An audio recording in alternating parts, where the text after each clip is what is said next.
عزیزان گرام وقار، شعبان المعظم کا مہینہ اور عنقریب وہ رات آنے والی ہے جس کو ہم شب برات کہتے ہیں، جس کے متعلق قرآن پاک میں بھی ذکر ہے۔ اللہ تعالیٰ نے یوں فرمایا: حامیم والکتاب المبین انا انزلناہ فی لیلۃ مبارکۃ انا کنا منذرین فیہا یفرق کل امر حکیم۔ بعض مفسرین نے فرمایا کہ اس آیت کا تعلق اس 15ویں شعبان کی رات سے ہے۔ بہرحال اتنی بات تو سارے لوگوں کو پتہ ہوگی کہ اب ہمارے زندگی کا ایک باب 14ویں شعبان کو بند ہو جائے گا اور 15ویں شعبان کو ہمارے نئے سال کے تمام معاملات کا دروازہ پھر سے کھولا جائے گا۔ یعنی اس رات کو اللہ تعالیٰ فرشتوں پر تمام معاملات کا حکم نازل فرماتا ہے کہ فلاں بندے کے ساتھ سال بھر میں کیا کیا ہونا ہے۔ اس سے پہلے کہ نئے سال میں ہمارے لیے کیا کیا ہونا ہے، یہاں تک کہ یہ تک حکم آ جاتا ہے کہ کتنے لوگ پیدا ہوں گے اور کتنے لوگ دنیا سے جانے والے ہیں۔ کئی لوگوں کے متعلق حدیث پاک میں ہے اس رات ان کا فیصلہ ہو چکا ہوگا کہ اب یہ دنیا سے جانے والا ہے، لیکن وہ بندہ اپنی شادی کی تیاریوں میں مصروف ہوگا۔ کسی کے موت کا پروانہ جاری ہو چکا ہے لیکن وہ اپنے گھر بنانے میں مصروف ہوگا، وہ اپنے کاروبار کے ترقیاتی کاموں میں مصروف ہوگا، اسے اندازہ تک نہیں ہوگا کہ اس کا فرمان نکل چکا ہے۔ لیکن اس سے پہلے کی ایک بات کہ 15ویں شعبان کو ہمارے متعلق کیا کیا احکامات نازل ہوں گے، یہ سال شروع ہونے پر ہے، لیکن اس سے پہلے کہ ہمارے اعمال جو پیش ہوں گے اللہ کی بارگاہ میں سال بھر کے، اس سلسلے میں تو اب ہم غور کر سکتے ہیں۔ اس لیے کہ یہ بھی فرمایا گیا کہ خاتمے پر سب کچھ دار و مدار ہے اعمال کا۔ جو آپ لوگ سنتے ہیں نا، first impression is the best impression, لیکن یہاں پر اس کے برعکس ہے، last impression is the best impression. زندگی کے آخری وقت جو اعمال ہیں انہی کا اعتبار ہوگا۔ تمہارے زندگی کا دروازہ بند ہونے سے چند ثانیے پہلے جو تم کر رہے تھے اس کا اعتبار ہوگا۔ اسی لیے فرمایا گیا، میرے آقا صلی اللہ تعالیٰ علیہ وسلم نے ارشاد فرمایا، اللہ تعالیٰ نے کسی کو جنتی لکھا ہے کسی کو جہنمی، لیکن ہوتا یہ ہے کہ ایک بندہ نیک کام کر رہا ہے زندگی بھر، اچھے اعمال کرتا رہتا ہے، لیکن اس کے متعلق لکھا گیا کہ یہ جہنم میں جانے والا ہے۔ ہوتا کیسے ہے؟ فرمایا گیا موت کے آنے سے چند دنوں پہلے یا چند لمحوں پہلے وہ ایسے گندے کاموں میں مصروف ہو جاتا ہے جو جہنم کی طرف لے جاتے ہیں، انہی کاموں میں اس کی موت ہوتی ہے اور خاتمے پر ہی سب کچھ دار و مدار ہے، پھر اسے دوزخ کی طرف لے جایا جاتا ہے۔ اور کسی کے متعلق اللہ تعالیٰ نے جنتی لکھا ہے جبکہ اس کے کام برے تھے، زندگی میں عجب عجب کام کیا کرتا تھا۔ یہ کیسے؟ فرمایا گیا کہ وہ برے کاموں میں مصروف تو رہتا تھا، لیکن موت سے پہلے اچانک وہ اللہ کی طرف آ گیا، مسجدوں کی طرف آ گیا، یہ محافل میں بیٹھنے لگ گیا، اور اسی اثنا میں اس کی موت ہوئی تو آخر میں جو کچھ کرتا تھا اسی کا اعتبار کیا جائے گا اور اسے جنت بھیج دیا جائے گا۔ میرے عزیزوں، اب 15ویں شعبان سے پہلے میرے خیال سے 4 یا 5 دن بچے ہیں۔ اس سال جو کچھ بھی گزرا ہے اس پر اب ایک دروازہ بند ہوگا اور اللہ کی بارگاہ میں اس سال کی کتاب پیش ہوگی۔ یعنی شمسی سال کے اعتبار سے، انگریزی مہینوں کے اعتبار سے 2022 اور 23 انکم ٹیکس کا حساب ایسے ہی چلتا ہے، 20-21، 21-22، 22-23، اس طرح سے آپ کا 22 اور 23 کا حساب 4 دن کے بعد اللہ کریم کی بارگاہ میں جانے والا ہے۔ سال بھر کیا کیا کیا، اس کا احتساب بھی ضروری ہے۔ اگر خود سے کیلکولیٹ کرو گے تو فیوچر تمہارا مستقبل اچھا ہو سکتا ہے۔ اگر احتساب نہیں کرو گے تو پرانی غلطیاں ویسی کی ویسی رہ جائیں گی اور اسی پر تم آگے عمارتیں بڑھاتے چلے جاؤ گے۔ احتساب اولیاء کاملین کی محفلوں کی ایک خاص تربیت کا نام ہے، احتساب۔ یعنی آپ آگے کے اینٹ رکھنے سے پہلے پیچھے ایک بار دیکھ لو کہ مجھ سے خطائیں کہاں کہاں ہوئی ہیں، غلطیاں کن کن باتوں پر ہوئی ہیں، اور اسی کو کہتے ہیں احتساب۔ یہ 4 دن جو آپ کے پاس بچے ہیں اس احتساب کے لیے بہت عمدہ ہیں۔ اور پھر ہو سکے تو جیسے ہمارے بزرگوں کا معمول ہے، ہم 14 شعبان کو بھی 15 شعبان کو بھی روزہ رکھ لیتے ہیں۔ وجہ کیا ہے؟ بعض لوگ خامخواہ ہم سے بحث کر رہے ہیں، اس کی دلیل کہاں ہے، اس کی دلیل کہاں ہے، یہ کہاں سے ثابت ہے، وہ کہاں سے ثابت ہے۔ ان کو شب برات کے روزوں کے متعلق بڑی عجیب سی بات ہے۔ بات صرف اتنی سی ہے کہ ہماری تمنا یہ ہے کہ ہمارے اعمال جب اللہ کی بارگاہ میں جا رہے ہوں 14 شعبان کو، اس وقت بھی ہم روزے کے عالم میں ہوں، اور جب ہمارا نیا سال شروع ہو رہا ہو اس وقت بھی ہم روزے کے عالم میں ہوں۔ کیا یہ بہتر طریقہ نہیں ہے؟ اسی لیے بزرگوں کا معمول رہا کہ اس سال جو بھی چلا، جیسا بھی گیا، گزرا تو ہے، لیکن اخیر وقت کچھ ایسے اعمال کر لو کہ اللہ کی بارگاہ میں جب یہ پیش ہوں تو تمہارے لاسٹ امپریشن کو دیکھا جائے، تمہارے آخری اعمال کو دیکھا جائے کہ آخر میں یہ کیا کرتا تھا۔ اور ہو سکتا ہے اس آخری عمل کی بدولت اللہ تعالیٰ پچھلے تمام گناہوں کو معاف فرماتے ہیں۔ آج چونکہ یہ جو محفل ذکر ہے رمضان سے پہلے کی شاید یا اب آخری ہے، میں سفر پر روانہ ہو رہا ہوں، اس میں اگلی 2 محفلیں ہماری نہیں آ پائیں گی، رمضان المبارک سے پھر انشاءاللہ ہوگی۔ لیکن آج میرے آنے کی خاص ایک وجہ یہی تھی، جبکہ میں مسلسل سفر میں ہوں، اسی وجہ سے میں آج یہاں پر آیا کہ میں خود اپنے لیے بھی اور سب کے لیے بھی 15ویں شعبان سے پہلے ایک ایسی محفل کریں کہ جو ہمارے اس گزرے ہوئے سال کے اوپر ایک ایسی مہر لگ جائے کہ اللہ اس محفل کی برکت سے ہمارے پچھلے گناہ معاف فرمائے۔ عزیزان گرامی وقار، میں بس مختصر سی بات عرض کروں گا۔ اللہ نے قرآن میں فرمایا ہے، دوڑو اللہ کی طرف، ففروا الی اللہ، اللہ کی طرف دوڑے دوڑے آ جاؤ، سابقوا الی الخیرات، نیکیوں کی طرف دوڑ بھاگ کرو، جتنا ہو سکے بھاگو۔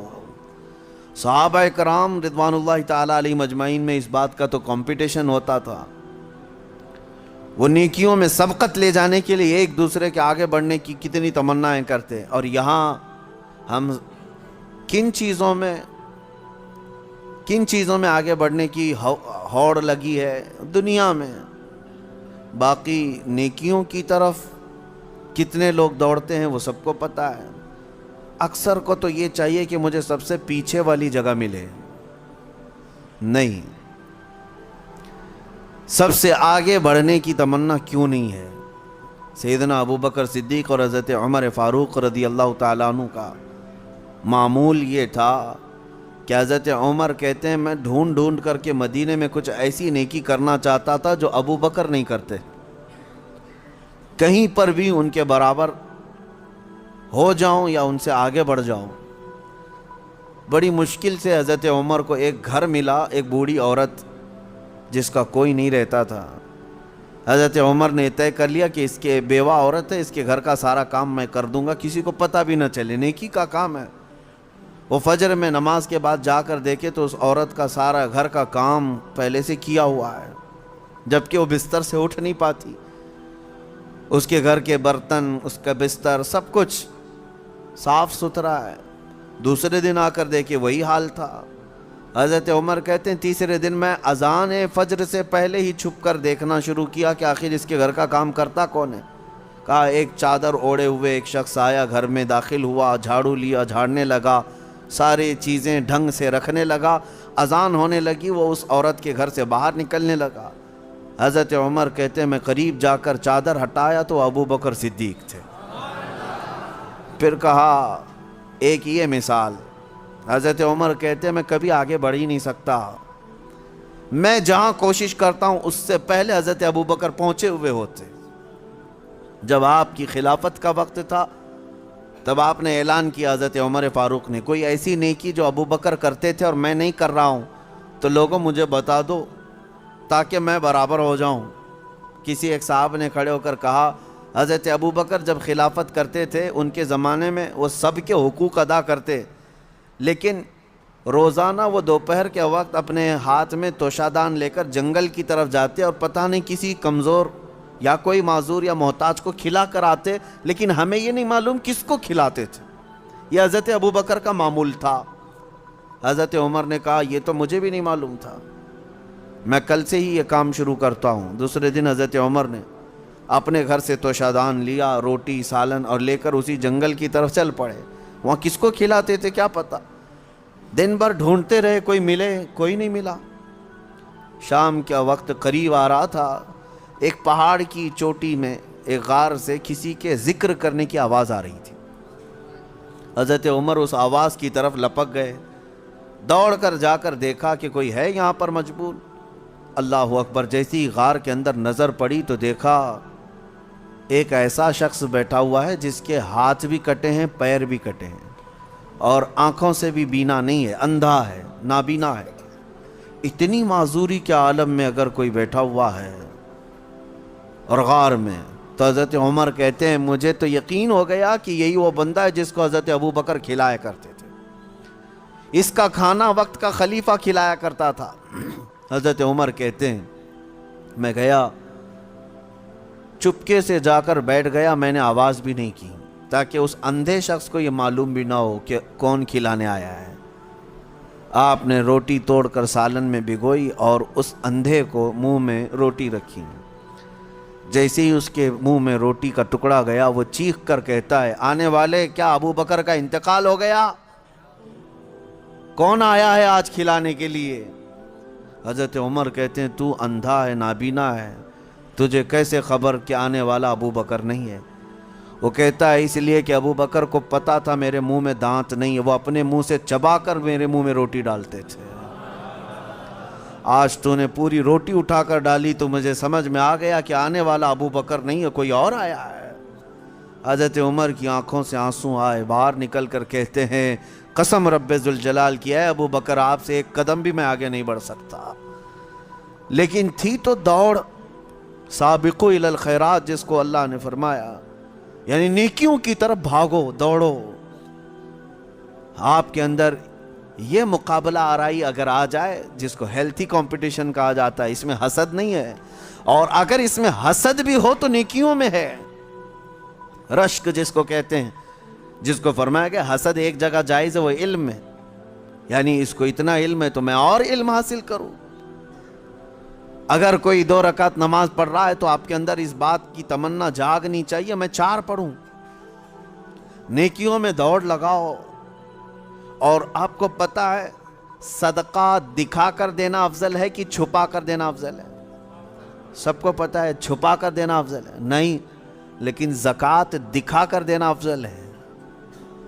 زکوٰۃ کو چھپا کر نہیں، دکھا کر دینا افضل ہے۔ کیوں؟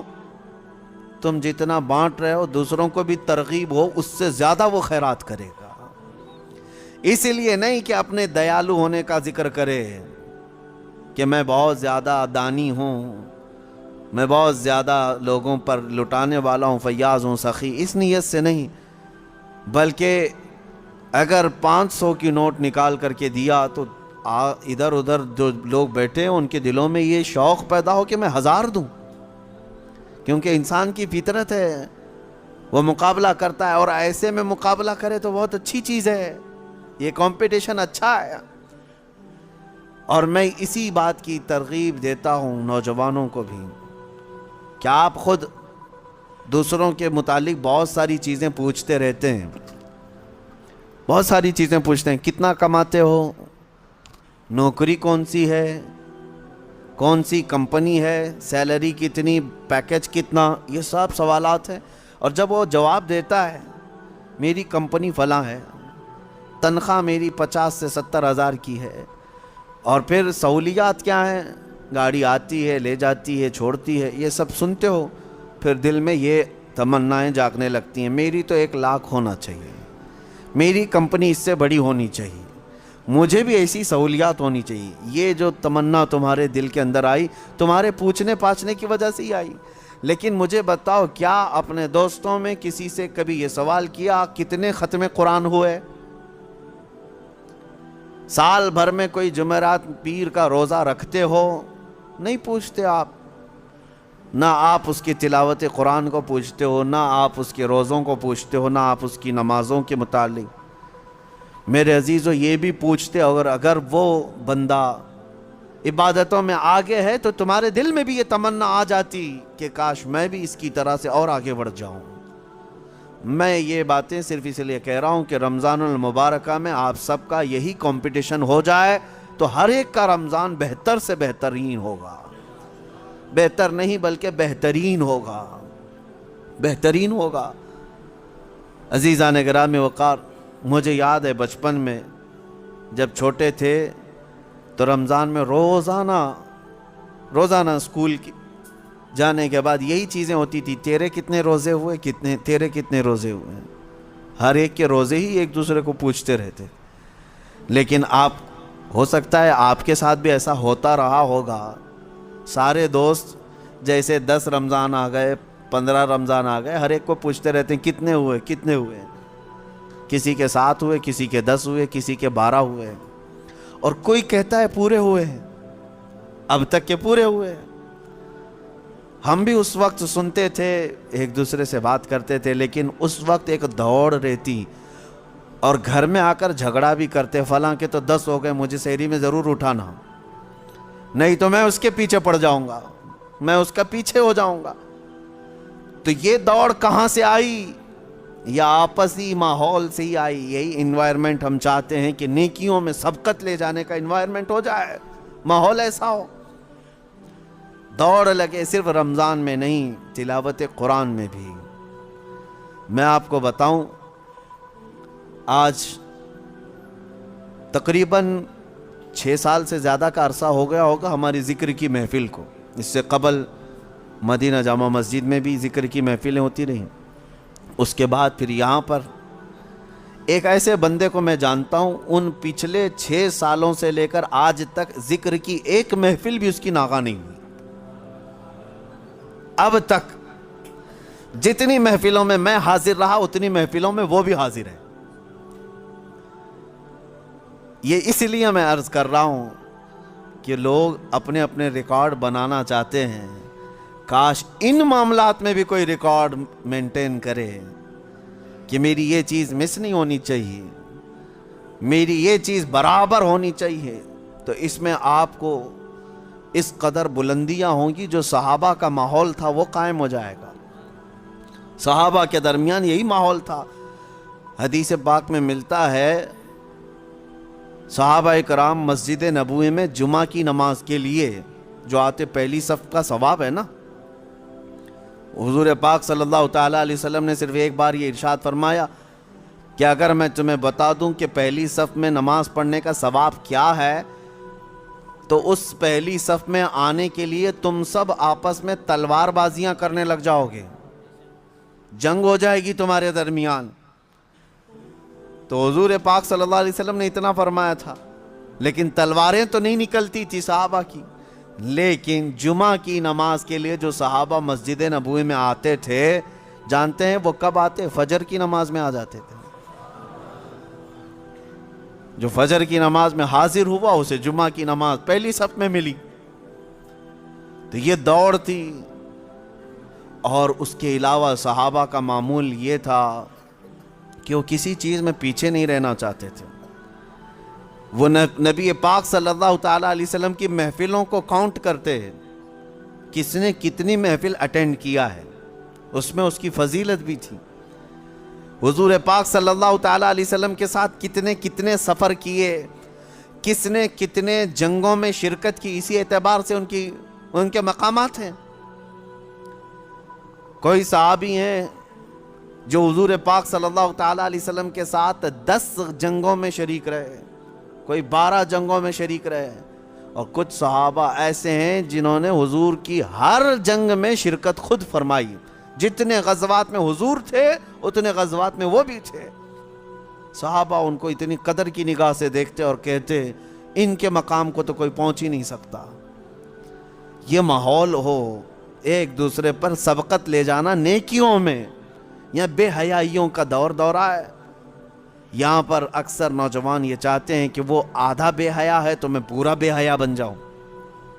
نعوذ باللہ، دنیاوی اعتبار سے میں کمپٹیشن کرو گے، مقابلہ آرائی کرو گے تو ذلت کی طرف جاؤ گے، بہت زیادہ عمیق غار میں گر جاؤ گے۔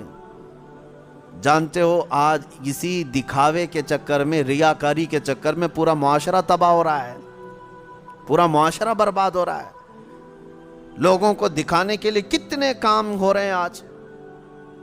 آج جاؤ ہماری شادیوں کے محلات دیکھ لو، پارٹیاں دیکھ لو، تمہارے برڈے کی پارٹیاں دیکھ لو، یہ سب ایک دوسرے کو دیکھ کر اپنی بڑھوتری بیان کرنا اور اپنی بڑائی ظاہر کرنے کا ہی ایک ہی مقصد رہ جاتا ہے۔ سب کا حال یہی ہے، اس میں دوڑ کیوں لگا رہے ہو؟ تم جتنا بھی دوڑو گے دنیا میں کسی سے پیچھے ہی رہو گے، کتنا کر لو گے۔ کسی صاحب نے اپنی بیٹی کی شادی میں 10 لاکھ روپے خرچہ کیے، آپ نے دیکھا اتنا ڈیکوریشن ہے، اتنا فلاں ہے، اسی دن سے آپ کے دل میں یہ تمنا جاگنے لگی میں 15 لاکھ کر کے دکھاتا ہوں۔ تیسرا کھڑا ہوا، وہ کہا کہ میں 20 لاکھ خرچہ کر کے دکھاتا ہوں۔ ان تمام چیزوں میں کیا کمپٹیشن نہیں ہے، بلکہ باپ جو خرچہ کرتے ہیں وہ اپنی جگہ پر، خود نوجوان کو یہ فکر ہے میرا دوست اتنا خرچہ کیا تھا میں اتنا کروں۔ یعنی تم شادی اپنی زندگی کے لیے نہیں، اس کو دکھانے کے لیے کر رہے ہو۔ یہی تو دوڑ ہے، اپنے لیے نہیں کر رہا ہے بندہ۔ بہت ساری چیزیں ایسی ہیں دوسروں کو دکھانا ہے، دوسرے سے مجھے آگے بڑھ کر کے دکھانا ہے، اس سے بہتر مجھے کر کے دکھانا ہے۔ دنیا میں اس سے بہتر کے چکر میں تم لٹ گئے، لیکن بہتر نہیں ہو پایا۔ کبھی آپ نے یہ سوچا کہ میرے اتنے اخراجات ہو گئے، اتنا میں نے لوگوں کو دکھانے کے لیے پتہ نہیں کیا کیا کھانے بنائے اور سب کھائے اور گٹر میں پھینک کر چلے گئے۔ کوئی ایک بندہ ایسا ہے جو زلزلہ متاثرین اور دیگر فساد متاثرین جن کے گھر بار تک نہیں ہیں، ایک بندہ ایسا ہے جو روزانہ 10 فقیروں کو کھانا کھلاتا ہے، کوئی 100 مسکینوں کو کھانا کھلا کر آتا ہے۔ تمنا تو یہ ہونی چاہیے تھی کہ وہ 10 کو کھلا رہا ہے آج، تو میں کیوں 50 کو نہ کھلاؤں۔ یہاں پر اگر تم کھلانے کی بات کرتے تو اللہ کا قرب حاصل کرتے، اللہ کا قرب حاصل کرتے۔ باقی پارٹی شارٹی جو ہے اس میں سوائے اسراف اور فضول خرچی اور بربادی کے کچھ حاصل نہیں ہے، کچھ حاصل نہیں۔ اور کب تک لوگوں کو راضی کرو گے؟ میں نے دیکھا ہے گھنٹے 2 گھنٹے کے لیے تمہاری پارٹی میں آئیں گے، گن کر کے جائیں گے کتنے کھانے بنے ہیں، یہی گننے کے لیے لوگ آتے ہیں۔ ٹھیک ہے 6 قسم کے کھانے تم نے بنائے تھے، وہی تمہارے ہاں جو کھایا ہوا ہے کل کسی اور کے ہاں کھائے گا اور بولے گا ارے بھائی تمہاری تو 6 ہی تھی، میں آج یہاں پر 8 والے کھا کے آیا ہوں۔ تمہاری تو سارے اخراجات، تمہاری ساری فیلنگ تو گئی، ختم ہو گئی۔ جس کو راضی کرنے کے لیے اتنے خرچے کیے تھے، تمہاری استطاعت سے بڑھ کر کے خرچہ کیا تھا، وہ کسی اور جگہ کھا کر کے پھر یہ کہے گا تیرا کم تھا فلاں کا زیادہ تھا، تو تمہیں بے سکونی ایسی ہی رہ جائے گی، وہ بے اطمینانی ویسی رہ جائے گی۔ چھوڑو، اسی لیے کہا ہے شاعر نے چھوڑ فکر دنیا کی، چل مدینے چلتے ہیں۔ اور وہاں دوڑنے کی جتنے لوگ بات کرتے ہیں وہ سبقت لے جاتے ہیں، سبقت لے جاتے ہیں۔ اسی لیے ہم نے دیکھا ہے، میں بلا مبالغہ کہہ رہا ہوں، میں اکثر ان بزرگوں کی تاریخ پڑھتا بھی ہوں اور ان کی کتابیں مجھے بڑی پسند بھی ہیں، یا ان کی صحبت مجھے بہت اچھی لگتی ہے جو کثرت سے میرے آقا صلی اللہ تعالیٰ علیہ وسلم کے کمالات کا ذکر کرتے ہیں۔ دل لگتا ہے ان بزرگوں کے پاس۔ اس کی وجہ یہی ہے کہ ان کو ہم جتنا پڑھتے ہیں ہمارے اندر سے اتنا ہی عشق رسول بڑھتا چلا جاتا ہے، اتنا ہی بڑھتا چلا جاتا ہے۔ ہو سکتا ہے پہلے ایسی تمنائیں نہیں تھی، لیکن بزرگوں کو پڑھنے کے بعد کچھ اور ہی تمنائیں ہونے لگتی ہیں۔ ظاہر سی بات ہے، پیر مہر علی شاہ رحمۃ اللہ تعالیٰ علیہ، اعلیٰ حضرت امام اہل سنت فاضل بریلوی، یہ مدینے گئے تھے حضور پاک صلی اللہ تعالیٰ علیہ وسلم کی بارگاہ میں۔ ہزاروں نہیں، لاکھوں کروڑوں لوگ آتے ہیں، اپنی اپنی تمنائیں مانگتے ہیں۔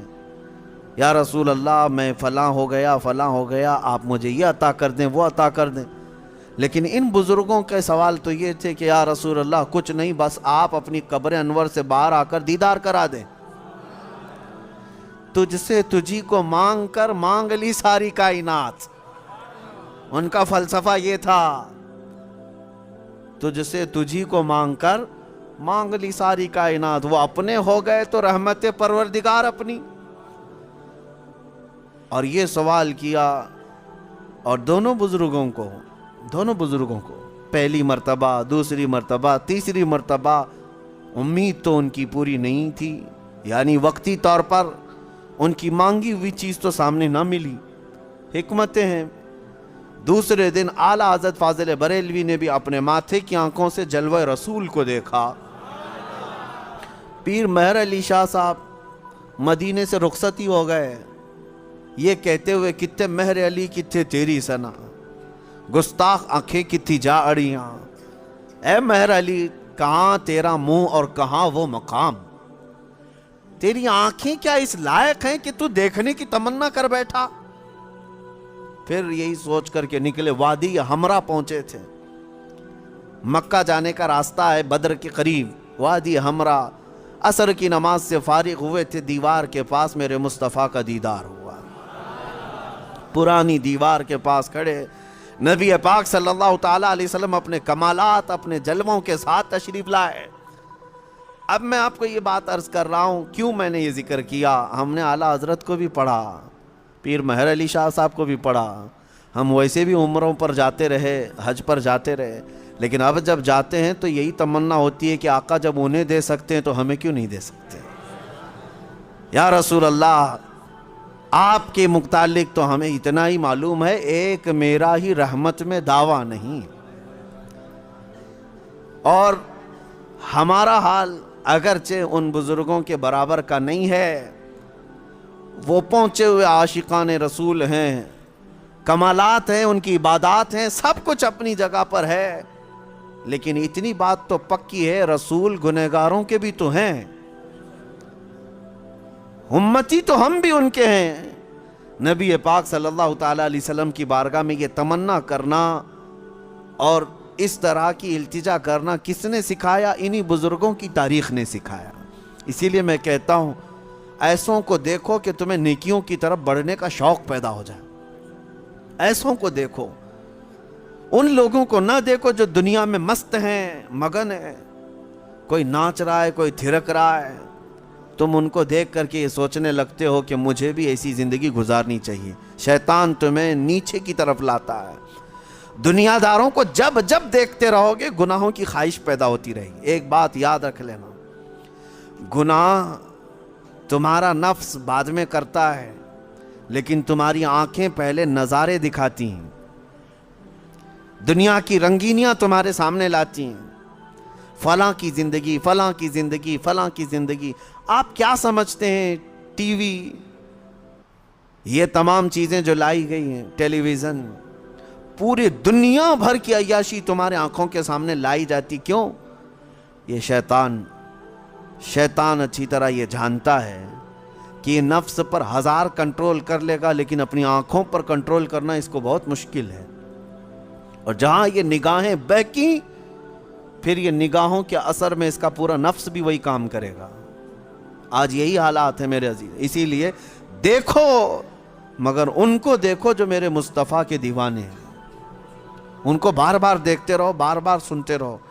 تمہیں جنت کی طرف بھاگنے کا شوق پیدا نہ ہوا تو مجھے پتا نہ، ان کو بار بار دیکھو. اور یہ دنیا داروں کو جتنی بار دیکھو گے دنیا میں جینے کی ہوس بڑھتی چلی جائے گی. نہیں مجھے اور جینا ہے.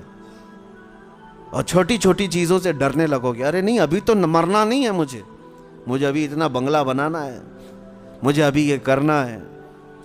دنیا داروں کو جتنی بار دیکھتے جاؤ گے ہوس بڑھتی جائے گی دنیا میں جینے کی. لیکن ایک بات پکی میں آپ کو بتاؤں, عاشقان مصطفیٰ کو جتنی بار دیکھو گے موت کی تمنا آتی رہے گی, کب آنکھیں بند ہوں گی, کب حضور کا زیارت ہوگی. وہاں مرنے کا ڈر ہی ختم ہو جاتا ہے, موت کا خوف ہی نکل جاتا ہے. اسی لیے میرے عزیزوں یہ فیصلہ تمہارے ہاتھ میں ہے کہ اب بچے ہوئے جو زندگی کے دن ہیں کس طرف دوڑتے ہو. ایک بات میں آپ کو بتا دوں, ایک دانشور کی بات مجھے بڑی اچھی لگی تھی. انہوں نے بہت پیارے انداز میں کہا ہے کہ یہ دنیا میں جتنے بورڈ لگے ہوئے ہیں, روڈ پر سائن بورڈ ہوتے ہیں, کہاں کے پونا کا 140 کلومیٹر, بنگلور کا بورڈ ہے, دلی کا بھی ہوگا, احمد آباد کا بھی ہوگا. ان دانشوروں نے کہا یہ تو سب یوں ہی لگے, سارے راستے قبرستان ہی جاتے ہیں. کوئی راستہ کسی شہر نہیں جاتا, تھوڑے دیر کے لیے جاتا ہے, لیکن سارے راستے جس راستے پہ بھی چلو پہنچو گے قبرستان. جانا وہیں ہے سب کو. یہ حقیقت ہے یا نہیں؟ کسی بھی راستے پر جاؤ لیکن آخری منزل تمہاری کہاں ہے؟ وہ قبرستان ہے. جب وہاں جانا طے ہے میرے عزیزوں, کب تک ہم اپنے اس نفس کی غلامی میں رہیں؟ نکل آؤ. کچھ گناہ ایسے ہیں جو ایسے داغ چھوڑ جاتے ہیں, ایسے زخم دے جاتے ہیں کہ مرنے کے وقت وہ درد اور وہ ٹیسیں اٹھنے لگ جائیں گی. اسی لیے یہ محفلیں بار بار ہم منعقد کرتے ہیں کہ نبی پاک صلی اللہ تعالیٰ علیہ وسلم کی سنت مبارکہ ہے کہ انسان کی فطرت میں نفس کا غلبہ آتا ہے تو یہ دنیا کی طرف چلا جاتا ہے, اور اس کو ایک بار نصیحت کرو تو پھر یہ دنیا سے باز آ جاتا ہے. تمہارے لیے علاج یہی ہے, ہمارے لیے علاج یہی ہے. یہ میں نہیں کہتا کہ آج ایک بار کوئی مرید ہو گیا تو اب 70 سال بھی وہ باہر بھٹکتا رہے, کچھ نہیں ہونے والا ہے. نہیں ہوگا, ہوگا. بڑے بڑوں کا تقوی بھسم ہو جاتا ہے اس دنیا میں. ماں و شما کسی کام کے نہیں, ہماری تو کوئی اعتبار ہی نہیں. بڑے بڑے متقی اور پرہیزگار جب ٹچ میں نہیں رہتے ان دینی محافل کے یا اللہ کے ذکر کی طرف, تو شیطان ان کے اعمال کھا جاتا ہے, برباد کر دیتا ہے. جتنی دور جاؤ گے اتنی دور دین سے بھی ہوتے رہ جاؤ گے. اور ایک بات میں آپ کو بتا دوں, بکریاں اسی وقت محفوظ ہیں جب وہ جھنڈ میں ہیں, جب وہ اپنی جماعت میں ہیں. اور جب اکا دکا بکری ادھر ادھر بھاگنے لگتی ہے تو ان تنہا بکریوں کا ہی شیر شکار کر لے جاتا ہے. درندے ان تنہا بکریوں کو ہی کھا جاتے ہیں. جھنڈ میں رہی ہوئی بکریاں بچ جاتی ہیں بھیڑ میں. اسی لیے میرے آقا صلی اللہ تعالیٰ علیہ وسلم نے بھی تلقین فرمائی اور تاکید فرمائی, علیکم بالجماعہ, تم کو جماعت کے ساتھ رہنا ہے. بار بار تمہیں نمازیں جماعت کے ساتھ پڑھنے کے لیے گھروں سے بلایا کیوں جا رہا ہے؟ کہ دل کے اندر دنیا کا میل زیادہ نہ بیٹھنے پائے. آؤ جھکو اللہ کی بارگاہ میں, میل نکلتا رہے. بار بار اس جماعت میں, اس بھیڑ میں کیوں بٹھایا جاتا ہے؟ کہ دل تمہارا اللہ کی طرف لگا رہے گا, اللہ کی طرف لگا رہے گا. ورنہ یہ کتنی بڑی بات ہے, آپ کیلکولیٹ کر لینا. میں ایک بات بتا رہا ہوں, امپورٹنسی بتا رہا ہوں اس جملے کی. اس دنیا کا حال ایسا ہے کہ نبی پاک صلی اللہ تعالیٰ علیہ وسلم کون ہے سب کو پتہ ہے. سید الانبیاء, معصوم عن الخطا, سید الرسل, امام الاولین امام الآخری, مالک جنت, مالک رقاب امم, ہم سب کی جانوں کے مالک. لیکن اس رسول, کیا آپ سب کو یہ تسلیم ہے کہ نہیں حضور کے ہاتھ میں سارے خزانوں کی کنجی ہے؟ نبی پاک صلی اللہ تعالیٰ علیہ وسلم جنتی دروازوں کے مالک ہیں. اس کے باوجود رسول اللہ دعا یہ کرتے تھے کہ اے اللہ تم مجھے میرے نفس کو میرے حوالے 1 منٹ کے لیے بھی مت دینا، ہمیشہ اپنی حفاظت میں رکھ۔ رسول جب یہ دعا کرتے ہیں کہ میرے نفس کو میرے حوالے، پلک جھپکنے کے برابر جو وقت ہوتا ہے حضور فرماتے ہیں لا تکلنی الی نفسی طرفت عین یا اللہ، اے اللہ پلک جھپکنے کے برابر کا جو وقت ہوتا ہے اتنے وقت کے لیے بھی میرے نفس کو میرے حوالے مت کرنا، اے اللہ تو ہمیشہ اپنی حفاظت میں رکھ۔ اب اس سے آپ امپورٹنسی سمجھو، اندازہ کرو کہ جو سید الاولین والآخرین یہ کہتے ہوں کہ 1 منٹ کے لیے بھی مجھے دنیا کے حوالے نہ کر، تو پھر ہمارا اور آپ کا حال کیا ہونا چاہیے؟ اگر ہم چند دنوں کے لیے دنیا کے حوالے ہو گئے تو ہمارے اوپر کیا کیا ہتھ کنڈے نہیں آئیں گے، کیا کیا بربادیاں نہیں آئیں گی۔ یہ تو غنیمت ہے میرے عزیزوں، ہم ہفتے میں 1 مرتبہ محفل ذکر کر رہے ہیں، ہونا تو یہ چاہیے کہ جتنی مسجدیں ہیں سب کے دروازے کھلیں، اور جس طرح جمعہ میں لوگ کثرت سے حاضر ہوتے ہیں محفل ذکر میں بھی حاضر ہو کر اپنے دلوں کے زنگ کو دور کیا کریں، ورنہ یہ دنیا بہت سخت ترین ہے۔ ہم نے دیکھا ہے، یوں ہی بریلی کے امام نے نہیں کہا تھا شہد دکھائے زہر پلائے، قاتل ڈائن شوہر کش، قاتل ڈائن شوہر کش، 3 لفظ ہیں دنیا کے لیے اعلیٰ حضرت نے فرمایا، قاتل ہے یہ، ڈائن ہے یہ، شوہر کش ہے، یہ تینوں سب سے بری حرکتوں والی عورت کے نام ہیں۔ قاتل تو آپ کو پتہ ہے کلر، قتل کرنے والا، دنیا قتل کر دیتی ہے، مرتا تو ہر کوئی ہے نا یہاں پہ، اس سے جتنے لوگ محبت کرتے ہیں سب مرتے ہیں اور اسی کے اندر مرتے ہیں، اوپر جا کے ادھر ادھر جا کے نہیں مرتے، اسی دنیا میں مرتے ہیں، اور کتنے تو ایسے ہیں وہ اپنی کمائی ہوئی رقم پہ ہی مرتے ہیں، اپنے بنائے ہوئے مکان میں ہی مرتے ہیں، مرنا اسی دنیا میں۔ اس سے محبت کرنے والے مرتے تو سب ہیں۔ اعلیٰ حضرت فرماتے ہیں ہونا تو یہ چاہیے، میں آپ سے محبت کر رہا ہوں، آپ مجھ سے محبت کر رہے ہیں، تو محبوب و محب میں ایک بڑا گہرا تعلق ہوتا ہے، بڑا گہرا تعلق ہوتا ہے۔ ہوتا کیا ہے، آپ اگر میرے محبوب ہیں تو محبوب کبھی اپنے چاہنے والے پر وار تو دور کی بات ہے ہوا بھی آنے نہیں دیتا، سچی محبت تو یہ ہے۔ لیکن یہ دنیا کیا ہے، اعلیٰ حضرت فرماتے ہیں ڈائن ہے، ڈائن۔ ڈائن کس عورت کو کہتے ہیں پتہ ہے؟ جو روزانہ شوہر بدلتی ہے، اس کا ایک شوہر نہیں ہوتا، ایسی عورت کو ڈائن کہتے ہیں جو روز شوہر بدلتے رہتے ہیں، مجنو بدلتے رہتے ہیں۔ یہ دنیا کی کیفیت ہے۔ وہ کیسے آپ کو میں بتاتا ہوں۔ آج جس گھر میں آپ ہیں آپ کے نام کا ہوگا، یا ہو سکتا ہے آپ کے ابا کے نام کا ہوگا، لیکن ذرا پہلے پوچھنا کہ اس سے پہلے کس کے نام پہ تھا؟ بتائیں گے کوئی اور تھا۔ اس سے پہلے چاہے وہ نئی بلڈنگ ہی بنی ہوئی ہو لیکن جگہ تو کسی کی ہوگی۔ اس سے پہلے آپ جاتے جائیں گے، یہ دنیا ٹرانسفر ہوتی جا رہی ہے ہر ایک کے ہاتھ میں الگ الگ۔ ابھی ایک نوٹ آپ اپنی جیب سے نکالو، 100 روپے، کتنے دن اس کو سنبھال کے رکھو گے؟ یہ تمہارے ہاتھ سے دوسرے کے ہاتھ میں جاتی ہے، دوسرے کے ہاتھ سے تیسرے کے ہاتھ میں جاتی ہے، یہی دنیا ہے نا۔ اور یہ اس سے جتنے پیار کر رہے ہیں سب کے ہاتھوں میں جا رہی ہے۔ اسی کو ڈائن کہا گیا، روز شوہر بدلتی ہے۔ اس سے جو بھی محبت کرتا ہے ان سب کے ہاتھوں میں جاتی تو ہے لیکن رکتی کسی کے پاس نہیں، سب سے نکلتی رہتی ہے۔ اور پھر ہوتا کیا ہے، اعلیٰ حضرت نے ایک اور اس کو لفظ دیا ہے، شوہر کش۔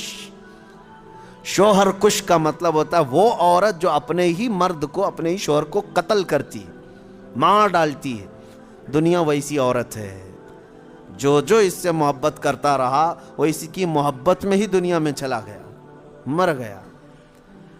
اسی لیے نتیجہ کیا ہے، کرنا کیا چاہیے؟ جب یہ ڈائن ہے اور یہ شوہر کش ہے تو اعلیٰ حضرت کا میسج سنو، اس مردار پہ کیا للچائے دنیا دیکھی بھالی ہے۔ اس مردار پہ کیا للچائے دنیا دیکھی بھالی۔ ایک بات میں آپ کو بتاؤں، رسول پاک صلی اللہ تعالیٰ علیہ وسلم کی حدیث ہے، میں اب گفتگو کلوز کرتا ہوں، قریب ہے۔ الدنیا جیفۃ و طالبها الکلاب، دنیا مردار کی طرح ہے اور اس کا طلب کرنے والا کتے کی طرح ہے، کتے کی طرح ہے۔ کبھی آپ نے سوچا کتا کہنا گالی ہے؟ گالی ہے؟ سنو گے کسی سے کہ تم کو کوئی کتا کہہ دے؟ نہیں۔ یہ اور بات ہے کہ ہم نسبت جب کسی بلند جگہ سے کرتے ہیں تو کتا بھی افضل ہوتا ہے۔ اگر ہم دربار رسول کا کتا کہتے تو یہ گالی نہیں، یہ فخر کی بات ہے۔ لیکن ویسے اگر آپ کو کتا کہہ دیا تو برا لگتا ہے۔ کیوں برا لگ رہا ہے؟ جبکہ آپ کو اگر پوچھیں تو آپ خود ہی کہیں گے کتا بڑا وفادار ہوتا ہے، اس کے اندر تو یہ کوالٹی ہے۔ کتا اپنے مالک کو چھوڑتا نہیں، کتا اپنے مالک کے دوستوں پر بھونکتا نہیں، کتے کو دو نہ دو دروازہ چھوڑتا نہیں۔ اتنی اچھی اچھی کوالٹیز اس کے اندر ہے، تو کتا تمہیں کہے تو برا کیوں لگ رہا ہے؟ اس کے اندر تو اچھی اچھی خاصیتیں ہیں، کوالٹیز ہیں، کیوں برا لگ جاتا ہے آپ کو؟ کتے کے اندر اچھی عادتیں نہ ہوتی تو اسے نگرانی کے لیے کیوں پالا جاتا؟ آج چوکیداری بہت اچھی کرتا ہے، نگرانی بہت اچھی کرتا ہے، وفاداری بڑی اچھی طرح نبھاتا ہے، مالک کے لیے مر بھی جاتا ہے۔ لیکن بہت اچھی بات ایک دانشور نے کہا ہے، کتا کہنے سے آپ کو تکلیف کیوں ہوتی ہے؟ میں بتاتا ہوں۔ کتے کے اندر اچھی کوالٹی سب ہیں، لیکن جب وہ کچھ کھانے لگتا ہے نا، گوشت ڈالو، مردہ کھا رہا ہو، کوئی بھی ہو، دوسرا کتا آئے تو اسے برداشت نہیں کرتا، بھونکنے لگ جاتا ہے دانت پھاڑ کر کے۔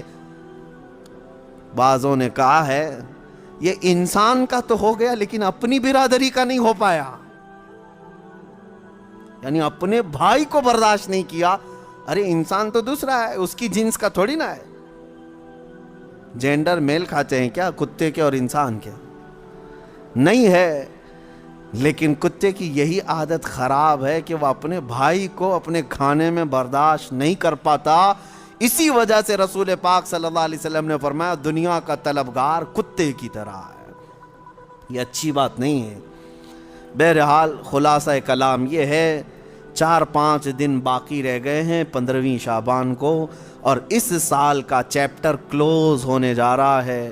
ہمارے سارے اعمال اللہ کی بارگاہ میں پیش ہوں گے، فرشتے لے کر کے جائیں گے، مولا پچھلے سال 15ویں شعبان سے لے کر اس سال کے 14 شعبان تک ان لوگوں نے یہ سارے کام کیے۔ اب تمہیں پتہ ہے، اللہ کو پتہ ہے کیا کیا کیے۔ تم نے کتنی نمازیں چھوڑی وہ بھی لکھا ہوگا، کتنے روزے تم نے رمضان میں پچھلے مس کیے وہ بھی لکھا ہوگا، کتنے زکوٰۃ دبا کر کون بیٹھا ہے وہ بھی لکھا ہوگا، کتنے تم نے لوگوں کے مال کھائے وہ بھی لکھا ہوگا، کتنوں پر غلط نگاہ ڈالی وہ بھی لکھا ہوگا، کتنوں کے ساتھ دھوکہ کیا ہے وہ بھی لکھا ہوگا۔ یہ تمام چیزیں تو اس میں لکھی ہوئی ہیں، اور اسی حالت میں اب یہ جانے والے فرشتوں کے ہاتھوں اللہ کی بارگاہ میں رپورٹ جا رہی ہے۔